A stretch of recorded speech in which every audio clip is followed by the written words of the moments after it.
So we've seen how easy it is to create plain text emails and include them for our sequences and our campaigns and so on. What we're going to do is we're going to repeat that process of creating a template, but we're going to choose to design a template and put some imagery and some really rich content that can captivate our audience. So what I'm going to do is I'm going to go back to where this existing page is that's located underneath the Template Studio, and then I'm going to start a new template.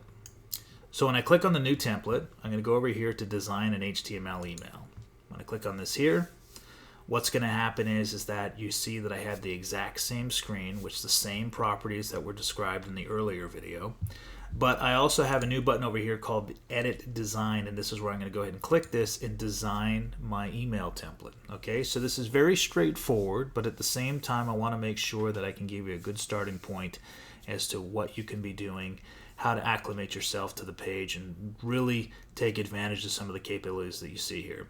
So first of all, in the middle section here, this is where I'm going to be working. This is my palette, my canvas of where I'm going to be designing my template. And then off to the left-hand side, I have three sections that I want to cover very briefly here.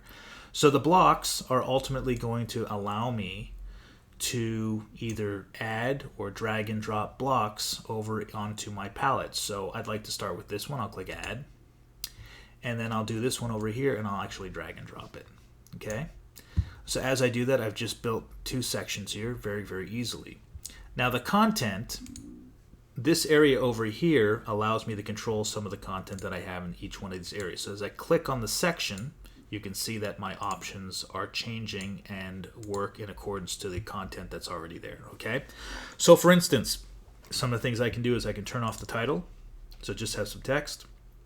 I can turn off the button, and I can choose not to show the image. Okay, so now I just have text here. Okay, now there's a couple of different options. You don't necessarily have to do it like this. You can just grab plain text from a plain text box over here, but nevertheless, this just illustrates the idea of what you have accessible to you. Okay.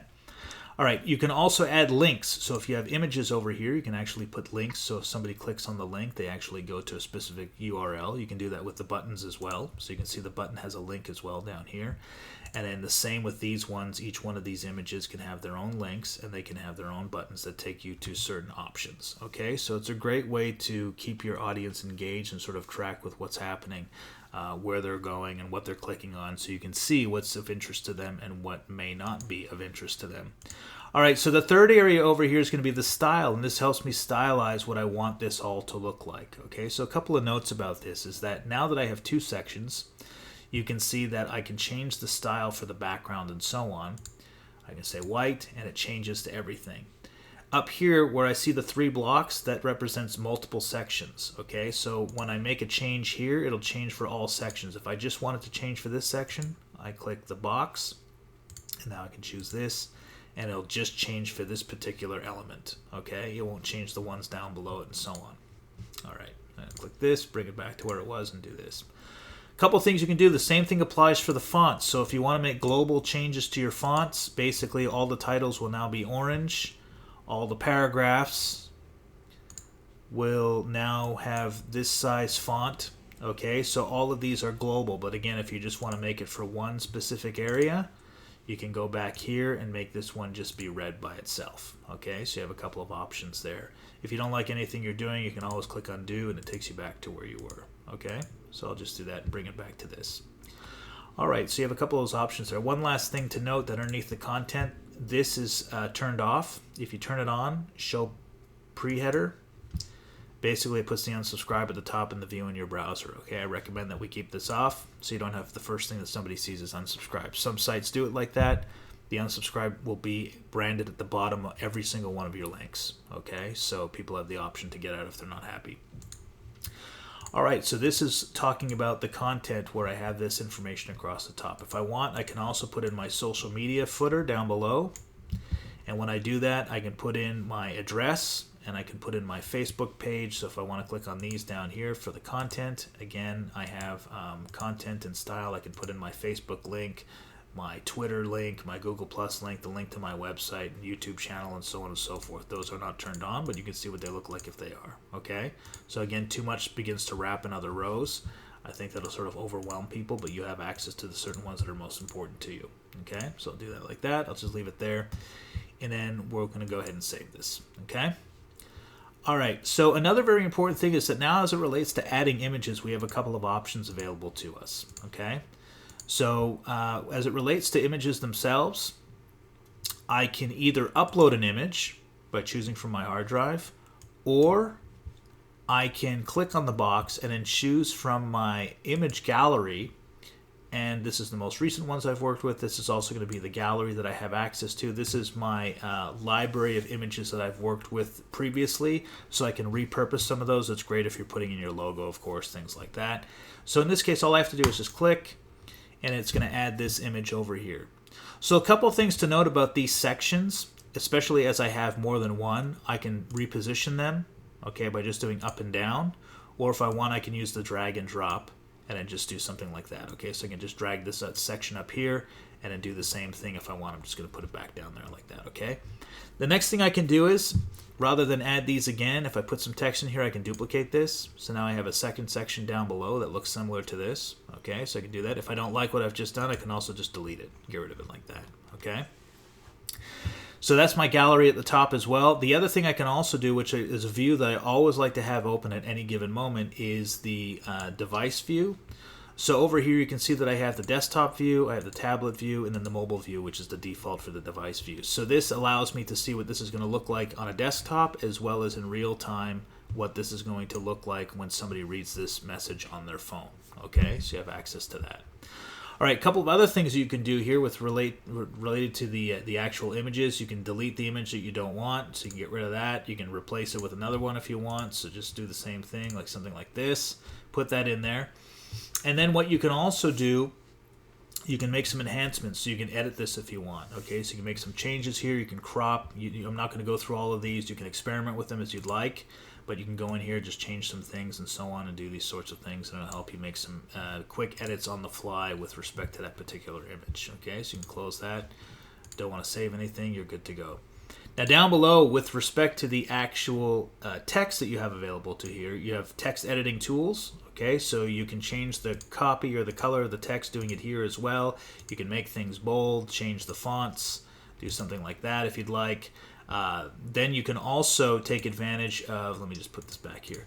You can also take advantage of your merge fields and then personalize some of the text that in here by writing directly to the person that you're speaking to in the merge field by calling them out by first name, then putting the comment in there and basically say, did you know, or something that is appealing to them that speaks to them directly. So you can really get that personal by putting their company name in there and so on. Okay. So down below, what I'm going to do is while I'm here, I'm just going to change this one back.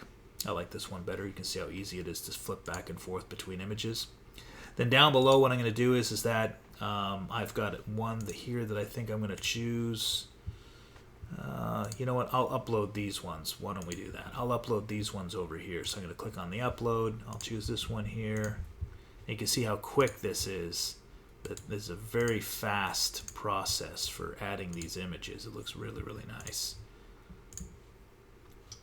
And so once you have all these, you have a couple of options here too. You can choose that you want to make these images a little bit larger. Okay, so you can include that there.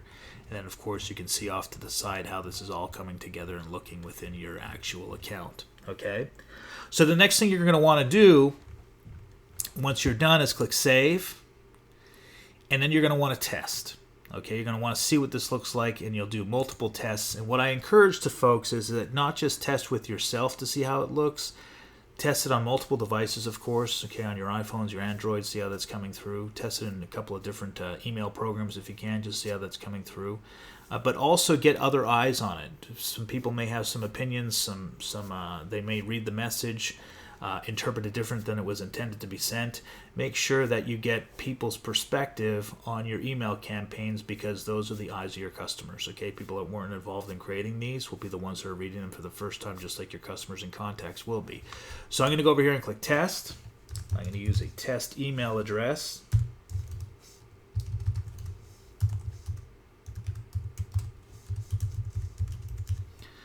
I'll do that. And then I'll click OK. And the test is pretty much instantaneous. So when I go over here to my test email account, you can see here, I get a test that comes through. And it asks me to display the images on this one. And then you can see here it comes through. Okay. So again, I haven't finished stylizing this, but you get the concept that ultimately you get this test that comes through. So it is extremely easy to create these templates. So I'm going to go ahead and I'm going to save it one last time, and I'm going to click close. I get my confirmation down below. I'm going to click close, and now you can see that I have the preview over here. Okay, so I'll complete this part of the process by putting in this being step 2, sending content. Okay, let's do that, and I'll just say sample for website leads.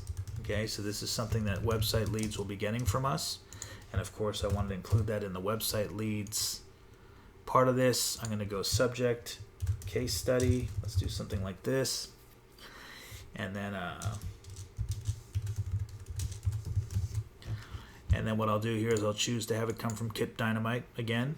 I'll check the box, and we are now good to go. We have another template in our library that we can use. If I go back to the list, it will be over here, and this will render in a few seconds. Okay, so you have these 2 ones that we did, step 1 and step 2, and that is how you build the graphical templates within your Mothernode CRM.